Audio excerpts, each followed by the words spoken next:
என்னடா உங்களுக்கு வாட்சி பேசி நிலம் கேட்டாங்க. நிலம் போனா போட்டுன்னு விட்டுட்டேன். பொண்டாட்டி கேட்டாங்க. பொண்டாட்டி போட்டுன்னு படுத்துனேன். பூஜாரி சொல்ல பூஜாருக்கு மட்டும் வராது. ஒன்னும் சாகலையா? ஒண்ணு நீ சாகணும். நீ சாகலையா? ஒட்டுக்கால் சாகணும்.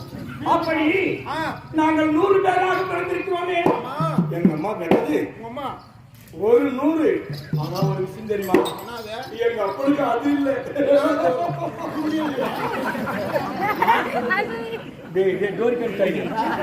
அது நான் எது எனக்காடு எது இல்லைங்க. எங்க அப்பனுக்கு 2 கண்ணு இல்லடா தேய. பரவாயில்ல குற்றுவாக்கிலே அடிச்சுட்டு